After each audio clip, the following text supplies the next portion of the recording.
Hey, what up? Alright, so here we go into something real interesting. This is, well, if you're gonna insist on it, I'm gonna say it. It's a ZDP 189 Dragonfly 2. Now, this, as I get my fingerprints all over it, now this is an interesting little knife. Excuse me. It's tiny, like real tiny, and I mean, anybody who buys one of these should know what you're getting ahead of time, and I did.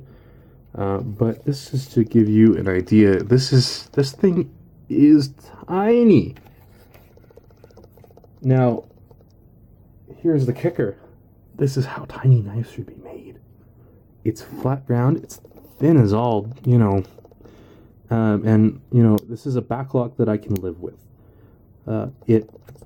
I've not had any problems with it unlocking, and frankly, that's about as far as that goes. It's strong enough for the application, right? So we get into thinking about what I was talking about previously with the Cryo 1 in my long-term impressions of it, where when you get into a small knife, you want it to slice really good. Now this slices like a mother goose, but your problem is you kind of run out of edge space real quick. Now that's not a huge deal, and there are, I guess, bigger fish to fry when it comes down to knives this small. But this is about as good as you could probably make a knife in this range. Now, this version comes with the fancy British racing green injection handles, and that's actually quite wonderful. I've actually quite liked these plastic handled Spydercos. They're decently grippy and not too grippy and not too slippery, and this is about as simple as you could possibly make a pocket clip, but given how light this is, it's fine. No worries. Obviously, being me, I would love it if everything was DLC'd black, but can't always be picky. So we get into the steel, and if you ever see it on paper, ZDP is that kind of stuff that you think should probably explode just by looking at it. You look at it funny and it should probably explode. And that's really just not the case.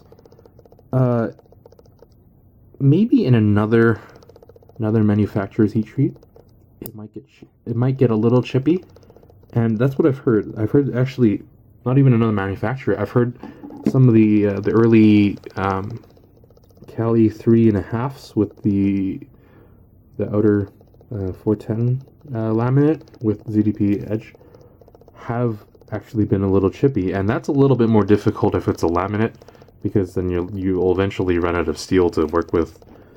But not so much here. It's it cuts friggin' great. Now, I guess the exception to this is that I kind of lost the tip a little bit when I was cutting it on a cutting through paper on a hard surface. I had a little bit of a brain fart and just went like, oh, and don't have a tip anymore. Wasn't so bad. You can't really see it now, but there's definitely a minimum of stabby going on now. But yeah, we get into this tiny little knife, and it's just, it's so small, but it's not comfortable. You know what I mean? It's very just, usable, very in that size that I've had people who I've pulled out regular size pocket knives, sort of that like 3 and a bit regular size, I don't know how to explain it, regular carry size pocket knife, and they say, oh, what are you carrying such a big knife for? And I'm like, what are you talking about? Right? And I pull this guy out, and they're like, oh, that's so cute, right? And I guess it is. It's really just small enough to the point where people just go, what? I could use that, right? And they do. I think my main complaint with this was that out of the box, the edges on this hole were literally sharp enough to cut you. Like, that, you shouldn't be able to cut stuff on a 90-degree angle, and it kind of was kind of sharp enough to cut you. So that's not a big deal. You just hit it with some stones, some low grit, and just get that edge off. It's still a little bit sharp right there, but yeah, it's not a big deal. But that's what I've heard the Japanese, the Seki City Spydercos have, is that all the holes are very sharp, and yeah, that's not a huge deal. That's, you know, the flip side of that is this jimping is real great. This is how you should flip and design the top edge of a knife, right? You come up to there, and your thumb's not going anywhere. Now, who can say that about, you know, a flat knife there, and you got some, like, dull, rounded jimping on it? You're like, oh yeah, that totally helps traction. Now, this is how you flip and do it, right? Now, again, we get into the finger problem, and it's less of a problem here. It's actually quite good. It holds bigger than it is because you have this the secondary forward choil, and actually, for the most part, this is how you're going to use it. This is how I found that I use it, is with my index finger up here and wrapped around like that. And this is again a primary candidate for pinching and push and pull cutting like this, because it's just so small and you can get around on it, right? And it's really interesting, and I really do wish I carried it more. And you know, as far as things that I don't know, are acceptable to carry in an office setting, this was my go-to, right? I couldn't whip out the big black tactical knife kind of thing. This was it, and you know, it's not like you're under-knifed. If I recall correctly, this was actually part of the Little Big Knife challenge, and I kind of get it now, right? I didn't lack for anything other than if I were to be mugged. But in that situation, you're whatever, throw it out the window. Yeah, it's fun, and for those real knife nuts, the performance of this is, you know, really on point. You know, you get this nice flat grind, and it's really shallow, or really thin to begin with. And we have considerations because of like the high carbide volume, high carbon nature of the steel. It's actually, the primary bevel is actually quite shallow, or not shallow. It's not nearly as steep as the rest of this grind, obviously. Because for high carbide stuff, we want the carbides to be doing the cutting, right?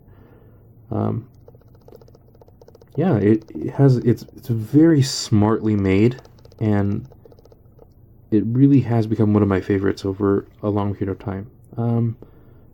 Or not even a long period of time, it very rapidly became one of my favorites, and if I wasn't, you know, so keen on carrying regular size knives, this would be in my pocket a lot more. And it probably should be, so it doesn't freak people out. After all, you get this big dude walking down the street, pull out a tiny knife, right? Whatever. Silliness aside, this is highly recommended and highly liked. And just, I think that shows that Spyderco's doing a good thing here, where they're trying to push, you know, the production knives to have better steel, or not better steel, but, you know, go to a thinner grind, a thinner stock, and crazy high carbide volume steel. And, you know, I'm not particularly abusive with knives, but for the most part, but you know, an average idiot like me can deal with all the perceived weaknesses of that, right? Now, part of that is just good design on their part, where they had the shallower primary grind angle. But yeah, it's smartly designed, and you know, what other kind of friggin' lock are you gonna put on this, right? That's this small, and it does what it needs to do, and in this size category, that's a rarity, if I'm honest. So yeah, that's that. Only issue is that I didn't get an Aston Martin in British Racing Green with this knife. Now, of course, an Aston Martin has several more zeros at the end than this, but you know, what am I gonna do? I'm gonna fault this knife for that? No, it's great, and yeah, that's I think primarily stopping me from using it so much is that I don't want to damage the ZDP. Now that's pretty silly, given that I've already damaged it and repaired it successfully. I'm talking like edge damage here. I'm looking at getting just the plain Jane VG10 with the black handle and probably carrying that around a lot more, just so I don't have to worry about like abusing it so much.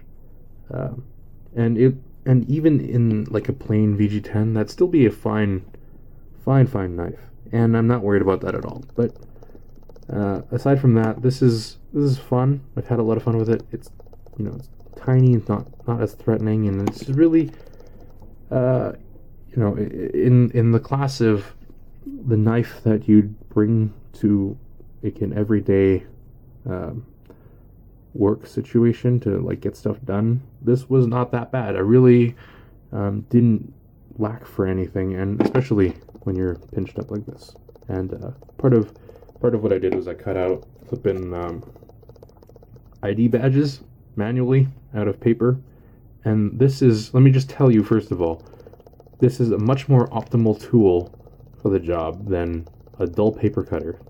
But secondarily, like a big, 3.5 inch, regular sized knife with studs out the side. This is way better. So that aside, yeah, I quite like this knife. Later.